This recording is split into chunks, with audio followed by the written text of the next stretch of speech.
Near the end of the PS1's lifetime, tons of cheap budget games were released. Alongside the budget releases, tons of kids games were released as well. The thought process behind this was dad or older brother bought a PS2 and gave son or little brother their old PS1. There was Blue's Clues, Land Before Time, Casper, Bratz, etc. and etc. released near the end of the system's life. And while Spin Jam has the appearance of a budget title released for kids to play, one poor design decision keeps it from being that puzzle game your kid brother could enjoy. Spin Jam takes its cues from Puzzle Bobble, or Bust a Move here in America, in that it has the same connect 3 of the same colored bubbles on the playfield to make them disappear gameplay. The catch is, whenever you activate 3 bubbles of the same color, you have a small countdown till the bubbles pop. And when the bubbles pop, they cause the bubbles directly across from them to fly off the playing field towards flower petals outside the field. The point is to match the color of bubbles to the color of the petals in order for the bubbles to be caught by the petal. Hit the petal with enough bubbles and the petals burst. For the rainbow colored petals, all colors of bubbles can be used to pop them. There are also various power-ups that appear on the field. Some are helpful, like bombs that explode to destroy more bubbles on the field, while others are harmful, like one that slows your movement or one that even reverses your movement. If the field fills up with bubbles to the point they reach outside, those bubbles then become poisonous and start infecting the bubbles around them. If the poisonous bubbles reach the center gear, it's game over. In order to stop the poisonous bubbles, you need to launch them off the playfield to shake the poison off of them and transform them back into their original colors. It takes a bit to learn, but once you get the hang of it, the game is surprisingly addictive. I've had a ton of fun playing this game. One final gameplay element that I learned only after reading the game's manual, because there is no indication of having this ability in the game, is the Blitz attack. As you pop bubbles and petals in the game, the launcher tube on the top right or bottom right of the screen, depending on which mode you are playing, will fill up with a blue bar. When the power gauge of the launcher fills up, holding the X button will either launch a barrage of bombs to clear the playing field in the arcade mode. This is helpful in the case that the poison bubbles are about to reach the center and cause a game over, or will unleash a blitz attack on your opponent in the versus mode. When hit with a blitz attack for a limited time, the flower petals on your opponent's playing field turn clear, preventing them from being popped to send more bubbles and traps your way. The game offers an arcade mode, which is sort of the endless mode. The arcade mode rules are simple. Keep playing each level until you pop all the petals on the outside of the playfield and you move on to the next level. As in Tetris, the game starts throwing more at you at a faster rate the higher the level you get. When you run out of continues, yes, continues in the endless mode, your game is over. The arcade mode is really fun and gets really difficult pretty quickly. The versus mode is you and a friend duking it out for trash-talking rights. Most of the replay value for the game lies here in the multiplayer aspect and the arcade mode.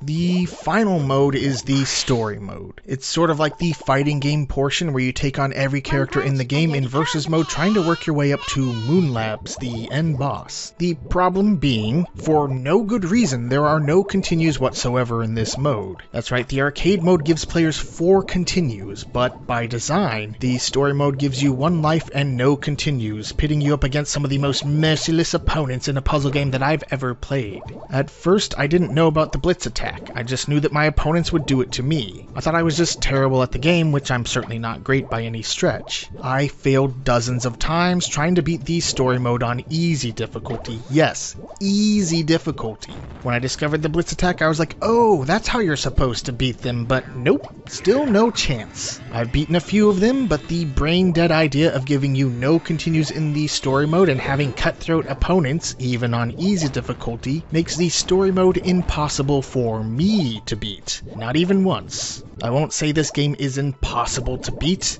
but it is impossible for me to beat. I've literally spent an entire day trying to beat what looks to be a children's puzzle game to no avail on my part. One mess up and you're kicked back out to the title screen. I've had a ton of fun playing the story mode, and I've gotten relatively far into it, but the lack of even so much as 1 continue makes completing the story mode brutally hard, and for no reason. The game didn't have to be this hard, especially on easy mode. Remember, I'm playing on easy mode. There are 2 higher difficulty settings in this game, and I can't even beat easy. I know I'm not the best at it, but I've spent an entire day trying to beat the story mode, and you know what, I give up. I will never beat this game, and without the use of an action replay or Game Shark, We'll never be able to unlock any of the hidden characters in the game either, because from what I've seen there aren't even any cheat codes available for the game. It's really a shame because the rest of the game is a ton of fun. Even the story mode is fun, even though I fail and fail and fail, I have fun playing it. This is a well-made addictive puzzle game with charming 2D sprite graphics, tight controls, well-done sound effects, and music that is well done but also low-key enough that I had to go back and play the game again to notice it, which is perfect for a puzzle game like this where the music will be on an endless loop.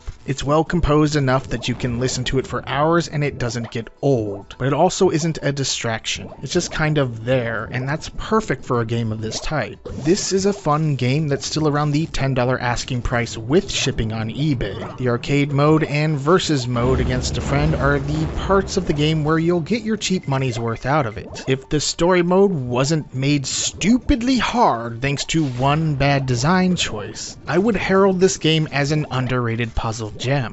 It is fun, it's well designed, and it's worth it for the cheap asking price. I just wish the developers wouldn't have completely hampered the overall experience for me with a mostly impossible story mode. Again, I'm not saying you can't beat it, I'm saying I haven't been able to beat it, and I spent an entire day playing it on easy. As it stands, this isn't the underrated gem it could have been. It's a flawed game that still has some really fun parts to it. If you find it in the bargain bin, it's definitely worth playing, especially if you have a friend to play against. Spin Jam is a really fun yet flawed game.